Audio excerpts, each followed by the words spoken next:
பேரு ஹாக்கிமே உங்களுக்கு மறுபடியும் தர்றேன் அப்படின்னு சொல்லி 2 தடவை கேட்கிறாரு. கொடுத்தவொன்னே சொல்றாங்க, செல்வங்கிறது ஒரு பசுமையானதுதான், கேட்டுட்டே தான் இருப்பீங்க, கொடுத்தாச்சு. ஆனால் அதை சொல்லிட்டு சொல்றாங்க, ஃபீஹி கல்லதி யாக்குலு வலா யஸ்பஉல் கைர மின் வ யதி வசுஃப்லா. எது போதும் என்ற உள்ளத்தோட நீங்கள் சொல்கிறீர்களோ அதுதான் உள்ளம், அதுதான் பெருசு. போதும் என்ற மனமே பொன் செய்யும். போதும், உங்க உள்ளத்தை வச்சு என்ன செய்யணும், கொடுக்க சொல்ல போதுங்கிற இடத்துக்கு வந்துருங்க.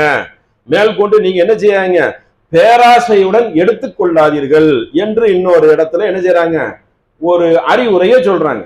உங்களுக்கு கொடுக்கப்பட்டதுன்னா ஓரளவுக்கு எடுத்துக்கிறீங்க, அதுல கொண்டு என்ன செய்யாதீங்க, அகாவு பிடிக்காதீர்கள் என்று ஒரு அறிவுரையை சொல்கிறார்கள். அடுத்து ஒரு நபிமொழியை பாருங்க, அதே புகாரில வருகிறது. இதா நதர அகதுக்கும் இலாமன் ஃபதுல அலைஹி ஃபில் மால. உங்கள் செல்வத்திலும் தோற்றத்திலும் நீங்கள் உங்களை விட மேம்பட்டவர்களை நீங்கள் பார்த்தால், நீங்க மேம்பட்டவர்களை பார்த்து அப்படி உங்க ஜீர்ணிக்கிற மனநிலை தான் ஜீர்ணிச்சுக்கிறீங்க. ஜீர்ணிக்காத மனநிலையும் இருக்கும்ல, என்னப்பா நம்ம மட்டும் இருக்கணும். அப்ப அதுக்கு நபி ஸல்லல்லாஹு அலைஹி வஸல்லம் சொல்றாங்க ஒரு அறிவுரையா, அப்படி உனக்கு வந்துட்டா உடனே என்ன பண்ணிரு, அதற்கு கீழானவர்களை பார்த்து விடு. அல்லாஹ் எல்லா சந்தர்ப்பங்களிலும் ஒரு ஆச்சரியம் இன்னொன்று என்னவென்ற, கீழ்நிலை உள்ளவர்களை எல்லா காலகட்டத்திலையும் வைத்து கொண்டே இருப்பான். எப்பவுமே ஒரு தேவை உள்ளவர்கள் இருந்து கொண்டே இருப்பார்கள். அது கோடீஸ்வர நாட்டுக்கு போனாலும் சரி, அங்க ஒரு கூட்டம் இருக்கும், ஆச்சரியமா இருக்கும். ஏன்னா இவ்வளவு செல்வந்தரான நாடா இருக்குது, அங்க ஒரு பாவப்பட்ட மக்கள் சோமாலியா எத்தோப்பியாலாம் போய் இருப்பாங்க. அவங்களுக்கு வாரி வாரி இங்கேயும் பிச்சைக்காரங்களான்னு பார்ப்பாங்க, இருக்காங்க மிஸ்ஸாவர்கள்.